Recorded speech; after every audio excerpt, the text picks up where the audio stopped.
নমস্কার দর্শকবৃন্দ, আজ আমরা আপনাদের সামনে তুলে ধরতে চলেছি এক বাস্তব অভিজ্ঞতার অনুপ্রেরণামূলক কাহিনী।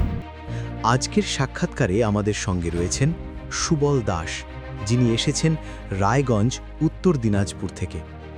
নাম দীক্ষা নেওয়ার আগে তিনি নানা দেবদেবীর পূজা করতেন, নিজেই পূজারী হিসেবে পরিচিত ছিলেন এবং কাজের সূত্রে মুম্বাইয়ে থাকতেন। তীর্থ করতে গিয়েছিলেন পুরীতেও, কিন্তু জীবনের প্রকৃত শান্তি খুঁজে পাননি। পরবর্তীতে সন্ত রামপালজি মহারাজের শাস্ত্রসম্মত জ্ঞান শুনে এবং শ্রীমদ্ ভগবদ্ গীতা অনুযায়ী যাচাই করে তিনি গ্রহণ করেন নাম দীক্ষা। তারপর থেকেই তার জীবনে আসে বড় পরিবর্তন। স্বাস্থ্য ভালো হয়, আর্থিক অবস্থার উন্নতি ঘটে এবং জীবনে আসে মানসিক শান্তি। চলুন শুনে নেওয়া যাক তার নিজের মুখে সেই বাস্তব অভিজ্ঞতার গল্প। নমস্কার স্যার। সৎ সাহেব। আপনার নাম কি? সুবল দাস। আপনি কোথা থেকে এসেছেন?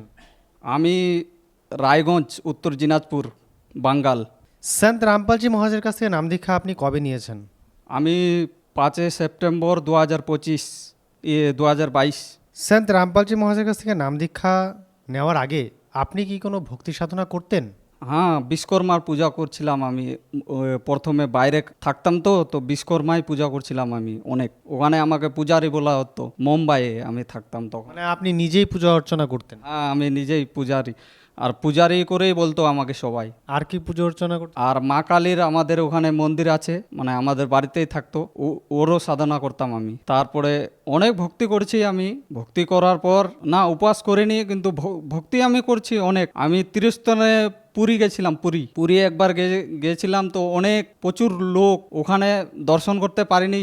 অনেক ধাক্কা মুক্কা খেয়েছি আমি পুরী স্থানে। তো আপনি হিন্দু দেবদেবতার পূজা অর্চনা করতেন এবং নিজেও পূজারী ছিলেন এবং তীর্থস্থানেও ভ্রমণ করতেন। তো এত কিছু করা সত্ত্বেও সন্ত রামপালজি মহারাজকে গুরু ধারণ কেন করলেন? সন্ত রামপালজি মহারাজের কাছ থেকে ভক্তি নেওয়ার একটাই কারণ, যে উনি শাস্ত্র বিধি যে ভক্তি আছে, শাস্ত্র দেখে দেন। আচ্ছা, আমরা জানি যে সন্ত রামপালজি মহারাজের কাছ থেকে নাম দীক্ষা নেওয়ার পরে তার যে অনুযায়ী রয়েছে তাদের সবারই কিছু না কিছু লাভ হয়। তো আপনিও কি কিছু লাভ পেয়েছেন? আমাদের দর্শককে একটু শেয়ার করবেন? হ্যাঁ, অনেক লাভ পেয়েছি। সবথেকে প্রথমে আমি বলবো যে আমার অনেক লাভ হয়েছে। আমি যে প্রথমে যে ছিলাম, অনেক অসুস্থ থাকতাম, পূজা করতাম তাও অসুস্থ থাকতাম। এখন সন্ত রামপালজি মহারাজের কাছ থেকে দীক্ষা নেওয়ার পরে অনেক ভালো থাকি, পয়সা কামাই। মুম্বাইয়ে থাকি আমি, মুম্বাইয়ে ইলেকট্রিশিয়ানের কাজ করি। এখন প্রচুর টাকা কামাই। তারপরে এখন আমি 11 লাখ টাকার আমার বাবা ঘর দিচ্ছে। ওটা প্রচুর টাকা কামাই, আর পয়সাও অনেক থাকে আমাদের। পয়সার কোনো দিনও অভাব হয়নি। এখন সন্ত রামপালজি মহারাজের শাস্ত্র অনুসারে ভক্তি পেয়েছি, আর শাস্ত্র জানতে পেরেছি যে সন্ত রামপালজি মহারাজ আসলে কি দেন আমাদেরকে। অনেক কিছু জ্ঞান করান। গীতা অনুসারে ভক্তি যে আছে, গীতা অধ্যায় নম্বর 17, অধ্যায় নম্বর 23 যে আছে, ওম তৎসৎ ইতি নির্দেশে ব্রহ্মে ত্রিবেদে সমৃতে, এগুলা আমরা জানতে পেরেছি। আমরা তো কখনোই গীতা দেখিনি, কিন্তু গীতা আছে, কেউ গীতা দেখিনি। আমরা গীতা এখন আমরা দেখতে পাচ্ছি যে সন্ত রামপালজি মহারাজ আসলে কি জ্ঞান দেন।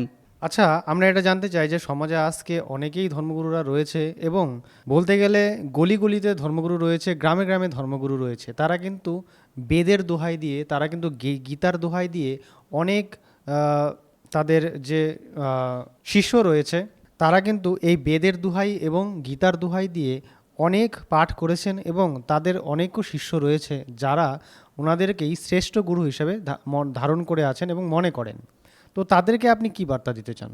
গীতা অধ্যায় নম্বর 15 থেকে 1, 2, 3 আছে, গুরুকে জানা কিরকম যাবে, ওখানে পরিচয় দেওয়ানো আছে। আসলে গুরুর পেহচান আছে, যে গীতায় বলবে যে গুরুর পেহচান আসলে কি। আমাদের তত্ত্বদর্শী সন্তের মানে খোঁজ ওখানে লেখানো আছে গীতার মধ্যে।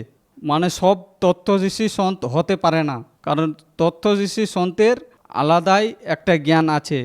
এটা বেদ অনুসারে, গীতার অনুসারে, কোরআন শরীফের অনুসারে, সব যতগুলো আমাদের সদ্গ্রন্থ আছে, সব সদ্গ্রন্থের অনুসারে ভক্তি দেন। আর আমাদের যতগুলো ধর্মগুরু আছে, এরা কেউ সদ্গ্রন্থ আছে, কিন্তু সদ্গ্রন্থের নামও লিখছে, কিন্তু সদ্গ্রন্থ ওরা খুলেই দেখছে না। শুধু বলছে যে আমরা এটা করো ওটা করো, মুক্তি পেয়ে যাবা, কিন্তু মুক্তি তো পাবে না, শুধু আমাদেরকে ঠকাচ্ছে। যেরকম আমি পুরী গিয়ে অনেক ঠকেছি। আচ্ছা, সন্ত রামপালজি মহারাজের কাছ থেকে যদি কেউ নাম দীক্ষা নিতে চায় তাহলে পরে কিভাবে নিতে পারবেন? সাধনা চ্যানেল আছে আমাদের 7:30 থেকে 8:30 পর্যন্ত। সাধনা চ্যানেলে সৎসঙ্গ আছে, সন্ত রামপাল মহারাজ যে সৎসঙ্গ হয়, সৎসঙ্গতেই পেলা পেজ আছে, একটা করে পেলা পেজ। ওই পেলা পেজে লেখানো আছে নম্বর, অনেক বিভিন্ন নম্বর আছে, একটা যে কোনো নম্বরে লাগালেই উঠাবে ফোন উঠায়, তারপরে নাম দীক্ষা নেবেন। ধন্যবাদ। সৎ সাহিব।